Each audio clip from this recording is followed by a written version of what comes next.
Bueno, Carlitos Gurevich en Israel, en Tel Aviv, entiendo. Carlos, un abrazo, bienvenido, buenas tardes, buenas noches para vos. Hola Paulino, me gustó lo de Carlitos, será por mi juventud, pero bueno, te corrijo, no estoy en Tel Aviv, a esta hora no estoy en el trabajo, estoy en mi casa, hoy Shabbat, en una ciudad que se llama Ashdod, a 40 kilómetros al norte de Gaza. El canal I-24 News, donde yo trabajo, está en Tel Aviv, que el otro día estuvo Alfredo el sábado pasado con nosotros, vino a conocer el lugar.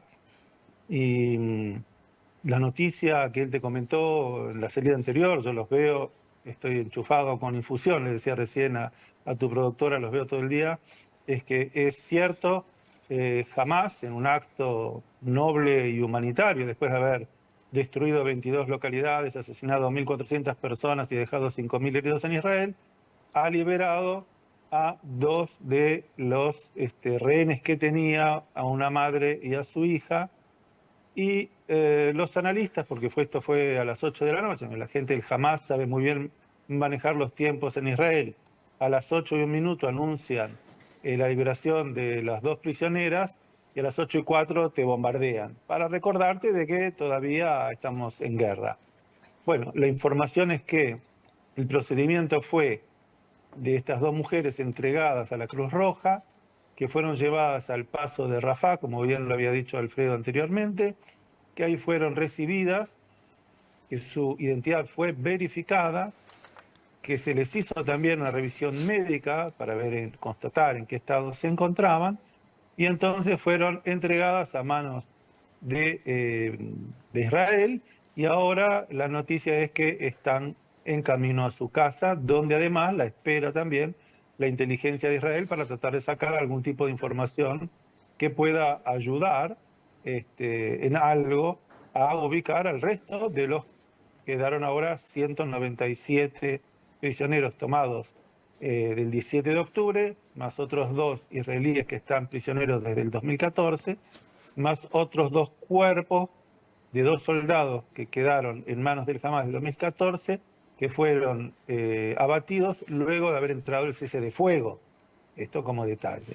¿Y dónde se supone que están todos los rehenes? Yo quiero hacer una cuenta contigo porque yo sé que en Argentina los temas económicos son muy sensibles. Para hacer la guerra vos necesitas plata. Correcto. Buenos Aires tiene cerca de 60 kilómetros de líneas subterráneas, si no me equivoco, más o menos. La estimación hoy es que la ciudad bajo tierra de Gaza llega a tener 500 kilómetros de longitud, que parecen más el mapa del metro de París, y la gente lo conoce. Allá hay muchas líneas que se entrecruzan, no es como Buenos Aires que tiene como la palma de la mano, que todas van a parar al centro y solamente la línea H. En París están todas cruzadas. Y hacé la cuenta conmigo. La estimación aproximada de un kilómetro, perdón, de túnel es de 10 millones de dólares. 500 kilómetros te da cerca de 5.000 millones, si se bien la cuenta, Paulino. Sí. Muy bien. ¿Quién pone el dinero? ¿De dónde saca el Hamas ese dinero? ¿Quiénes son los que benefician a una organización terrorista para que pueda cometer los asesinatos, este hecho de lesa humanidad? ¿Quién los ayuda? Bueno, los ayuda, entre otros, Qatar e Irán, que son los que le facilitan el dinero, y además también países de Europa, que aproximadamente 1.300 millones de dólares por año contribuían, porque han decidido suspenderlo, a Gaza. Y debo decir que en medio de este contexto, hoy ya he escuchado a muchos líderes llamando a contribuir ahora humanitariamente para la población de Gaza, porque hay un gran drama, no tienen agua, no tienen combustible, no tienen electricidad.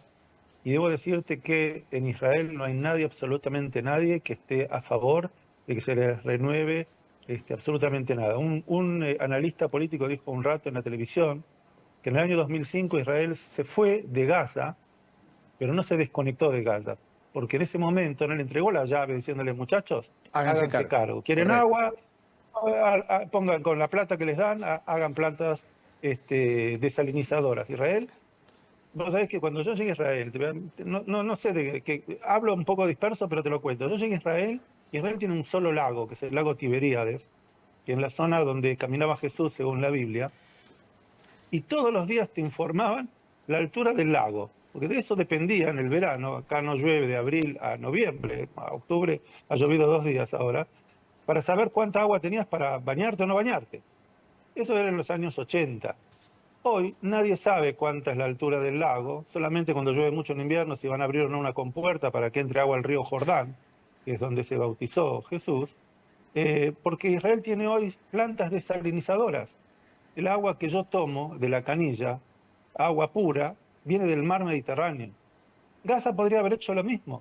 El Hamas, que lidera desde el 2007, podría haber construido plantas desalinizadoras con esos 5.000 millones de dólares, podría haber construido plantas de electricidad, centrales eléctricas para autoabastecerse, podría haber construido canales de desagote para purificar los desechos, pero con el dinero que les dieron y los caños que trajeron para eso, una vez que los inspectores extranjeros se iban, fueron con las palas, levantaron los caños y ahora me los tiran a mí en la cabeza. O sea, hacer la guerra tiene un precio y el precio es militar, pero también tiene que ver con la población de Gaza, que hoy la gente, te voy a decir algo más, me espadacheo con la UNRWA.es. La UNRWA es la Organización para Refugiados de Hamas, de los palestinos, perdón. Pero vos sabés que hay otra que se llama ACNUR. ACNUR se ocupa de 189 países, Correcto. con más de 80 millones de refugiados. Los palestinos tienen solamente para ellos una organización. Y yo subo al Twitter mío libros de lectura con el logo del ACNUR, donde enseñan física de a qué velocidad hay que tirar un misil para que caiga en tal o cual lado en Israel. O sea, por un lado, hoy la UNRWA pide desesperadamente ayuda para salvar el tema humanitario, pero ellos son cómplices, han educado a niños, que yo te puedo mostrar fotos de chicos de 6, 7 años, hace 15 años atrás, 20 años atrás, en la escuela de jardín de infantes, jugando a que son terroristas, mientras soldados y un soldado israelí, un chico tirado en el piso, hoy son los que tienen 25 o 30, que son los que, con la educación que han recibido, han venido a invadir Israel. Pero cuento esto porque no me interesa hablar de los muertos y todo eso, ya esa etapa está superada. En este momento se está hablando de otra cosa, que es cómo va a entrar el ejército a Gaza, cuál es el objetivo, y algunos ya están pensando qué va a pasar después. Son temas que ya se empiezan a hablar porque Israel no tiene intención de ocupar Gaza ni manejar Gaza. El ejército israelí tiene un solo objetivo: quitarle toda posibilidad a los terroristas de Hamas de tener capacidad operativa, de poder atacar Israel, de todo aquel que participó de esta masacre, sacarlo del juego, para decirlo así. Hoy ya han eliminado a 2 de los líderes del Hamas, operativos, que participaron de esto. Y tercero, una vez que no quede, porque obviamente el que es hoy terrorista y tiene un rifle Kalashnikov lo va a esconder en algún lugar y se va a vestir de civil y se va a mezclar con la población. Pero todo aquel que tenga un rifle en la mano no va a quedar para contarla. Ese es el objetivo. Una vez terminado ese objetivo, habría que pensar cómo el mundo que hoy llora por Gaza se hace cargo. Porque Israel aceptó el pedido de Biden de abrir un corredor humanitario para que entre ahora por Egipto. por Rafah, por Egipto. Pero yo te pregunto, ¿quién garantiza que los materiales que ingresen no vayan solamente al Hamas para proveer alimentos a todos aquellos que ahora están bajo tierra y el pueblo gazatí siga llorando por los líderes que tiene? Nadie. ¿Entendés? Entonces, hay un tema que esto ha ocurrido durante tantos años. Los inspectores vienen, miran. Es como lo que hace Rafael Grossi cuando va a Irán a revisar los centros donde se producen el uranio la bomba enriquecido. atómica, llamémoslo así. Claro, él va, mira, cuando él se va, desarman las cámaras, le quitan las cámaras, está ciego. Esto es lo mismo. Son países o Carlos, organizaciones que le toman el pelo al mundo. Sí, yo quiero Sí. que hagamos un punto ahí para entender, no para cortar, sino Dale. todo lo contrario, para seguir conversando. Porque Yo te sigo. lo que vos estás marcando es que hay un espíritu común en el israelí promedio de que lo que está queriendo decir es, señores, miren, hemos tenido, no digo un segundo holocausto, hemos tenido un ataque devastador que terminó con más de 1.400 israelíes de una manera absolutamente irreproducible. En términos humanos ha sido devastador y ha sido un hecho tremendamente lamentable. Y ahora que se están ocupando de Gaza, nosotros entendemos que primero la ayuda que llegue tiene que estar garantizada de que llegue a quien tiene que llegar. Y eso nadie lo puede garantizar una vez que pasa la frontera por Rafah después de dejar Egipto atrás con 3.000 toneladas como están ahora diciendo que mañana podrían liberar.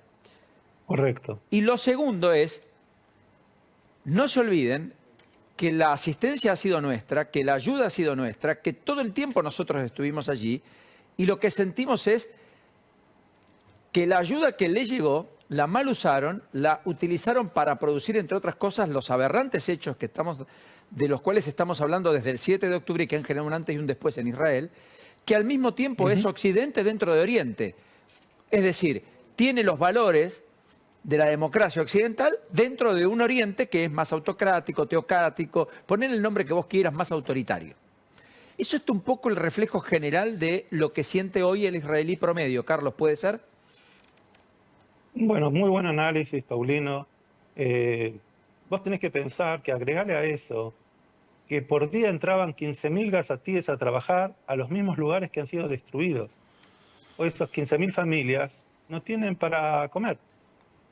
Hay algunos que dicen que han hecho parte de inteligencia, porque los terroristas del Hamas, cuando ingresaron a cada uno de estos pueblos, sabían dónde vivía cada uno, o sea, en cada casa sabían quién vivía, cuánta gente había, o sea, tenían muy buena inteligencia y se cree que parte de los que la proveyeron eran aquellos que trabajaban, o lo hacían por fervor a la causa, o porque alternativamente ellos se sentían en peligro, ellos o su familia. Pero de todas maneras, lo que vos marcás es perfecto. Mira, nosotros tenemos una moral judeo-cristiana en donde nos permitimos pensar que el bien del otro, el prójimo, es algo que tiene valor. A los dirigentes de Hamas que están en Qatar, ¿sí? Los dos líderes que están en Qatar, en un palacete en Qatar, no les importa si mueren 40.000 o 50.000 gazatíes en un combate, aunque no les quede un solo combatiente. El objetivo de ellos, porque la pregunta que todos nos hacemos es, ok, mira, no sé cuánto tiempo tenemos, pero es importante para entender el análisis.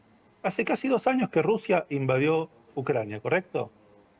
Cuando vos invadís otro país, te plantás bandera, ponés tu banderita y defendés tu posición hasta morir, digamos. Si vos querés ese territorio tuyo, te pones ahí y así es como Ucrania y Rusia están como la línea Maginot, ponele. Pero acá no pasó eso. Los terroristas no vinieron a liberar Palestina, no se quedaron, no fueron a defender el territorio que habían supuestamente liberado. Mataron, robaron, destruyeron y se fueron. Entonces, la pregunta que uno se hace todo el tiempo es, ¿qué va a pasar? ¿Qué va a pasar después?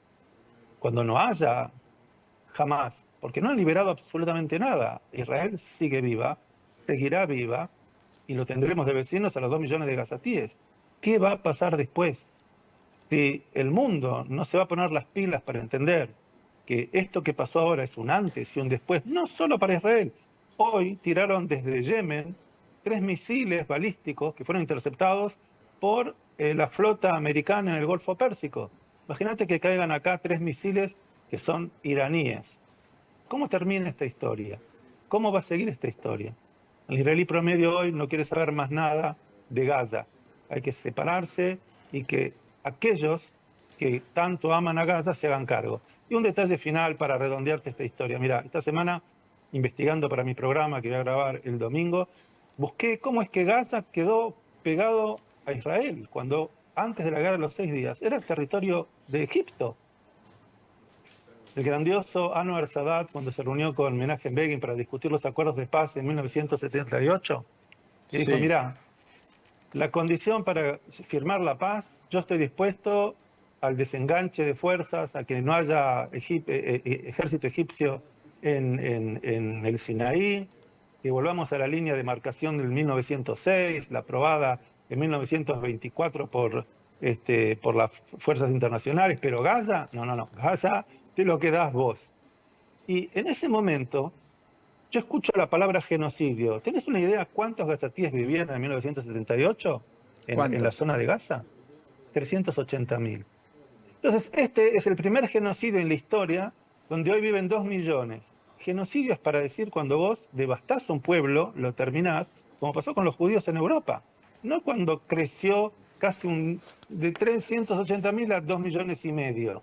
Entonces, toda esa terminología que utilizan los políticos, lo único que hacen es como, yo siempre digo, es como los huracanes. Los huracanes nacen chiquititos en la costa de África y con el calor del mar Crecen, van creciendo crecen. y llegan al Golfo de México. Es el calor del mar el que los aumenta y los hace crecer. Bueno, he escuchado hoy a una política de Podemos en España, asusando contra Israel como si ella fuera la defensora número uno de los derechos humanos de los gazatíes. Los israelíes no tenemos derechos humanos, no somos humanos y no tenemos derechos. Ha tildado incluso de genocidio al ataque israelí con bombardeos Bueno, a la Franja de pero Gaza. es un genocidio espectacular porque de 380.000 pasaron a 2 millones y medio. Israel viene cometiendo genocidio desde hace 40 años y es el único lugar donde el genocidio, la población aumenta en vez de decrecer. Entonces, Carlos, ¿cuántos Israel metros? está cansado de esa hipocresía. Está muy bien y te estamos escuchando con suma atención, definitivamente, aquí en el estudio y seguro muchos en nuestras casas. ¿Cuántos metros cuadrados tiene la Franja de Gaza? Porque se habla mucho de la Franja de Gaza.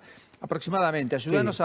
a desasnarnos, porque la magnitud y la dimensión de esa Franja de Gaza, donde cobijan o se cobijan más de 2 millones y medio casi de personas, y Sí. que tiene subterráneamente lo que vos marcabas, 500 kilómetros de túneles, donde se supone que además allí hacen inteligencia o allí se refugian los terroristas de Hamas.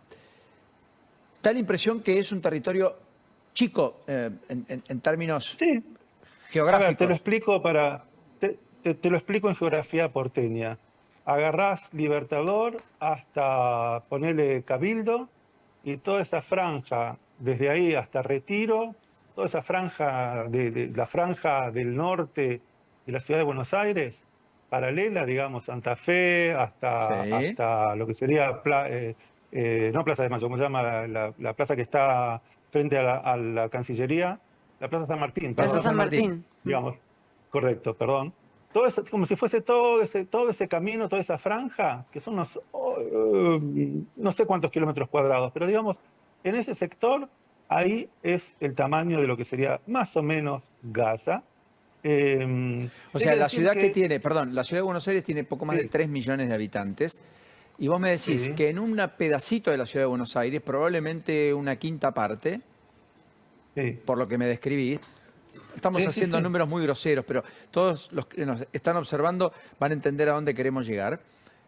Viven 2.600.000 personas. Es uno de los lugares más poblados por metro cuadrado en el mundo.